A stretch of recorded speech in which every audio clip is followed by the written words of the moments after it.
Assalamualaikum warahmatullahi wabarakatuh. Saya Jimmy Yuliandri dari kelas 2 Kabupaten Banyuasin akan menyampaikan hasil refleksi modul 3, 9 langkah pengambilan keputusan yaitu kasus 4. Kasus 4 di perpustakaan sekolah, Rara sedang bertugas sebagai petugas piket kebersihan kelas. Saat sedang merapikan meja, ia menemukan sebuah dompet berisi uang di bawah kursi dan tanpa pikir panjang, Rara mengambil dompet tersebut dan menyimpan di tasnya, menganggap itu adalah rezeki nomplok karena tidak ada orang lain yang melihat. Beberapa saat kemudian terdengar pengumuman dari Bu Sri, guru pustakawan, bahwa Nina, salah satu siswa kelas lain, kehilangan dompetnya saat membawa buku di perpustakaan. Tari yang kebetulan berada di perpustakaan sejak awal melihat jelas saat Rara mengambil dompet tersebut dan memasukkannya ke tas.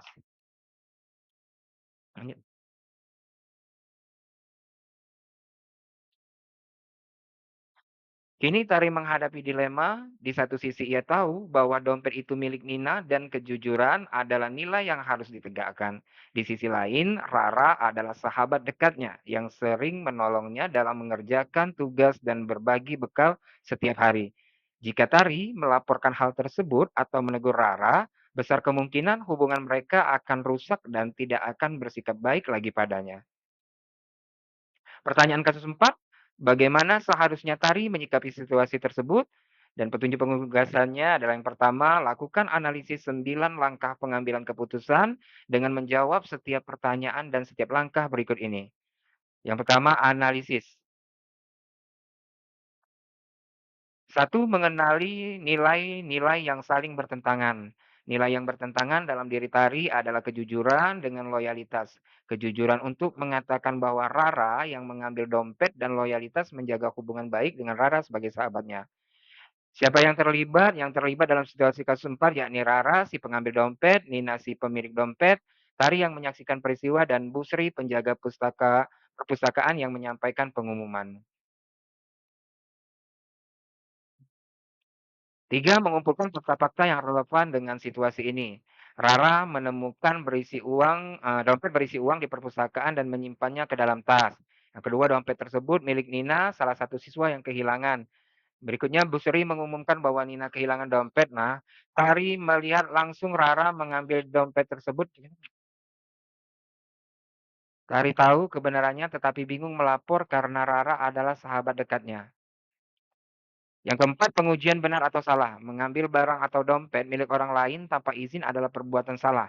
Mengembalikan dompet kepada pemilik yang sebenarnya adalah tindakan benar. 6, 5, pengujian paradigma benar lawan salah. Paradigma yang muncul adalah kejujuran versus loyalitas atau teguh pada kejujuran yang melaporkan penemu dompet atau loyalitas. 6, melakukan prinsip resolusi. Prinsip berbasis hasil terbaik and best thinking yaitu tindakan yang membawa kebaikan lebih besar untuk semua pihak.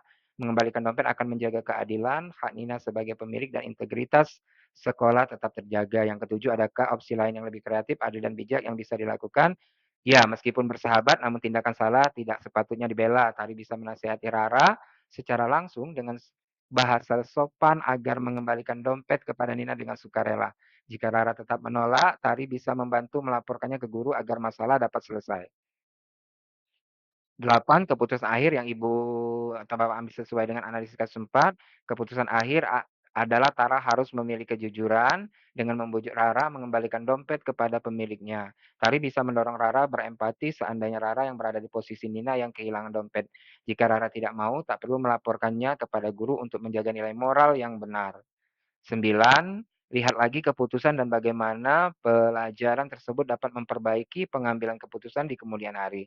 Dalam setiap kasus, tentunya sebagai pemimpin kita harus dapat membuat pilihan yang lebih bijak dan penuh pertimbangan. Mengakui kesalahan jauh lebih baik dan terhormat daripada berusaha membenarkan yang salah dan bertentangan dengan nilai kebajikan, nilai moral, hukum, dan agama. Kesimpulan dari kasus ini, dengan semua analisis dan argumen yang sudah dijelaskan di atas, maka dapat disimpulkan bahwa tahapan pengambilan dan pengujian terhadap studi kasus nomor 4 sudah tepat.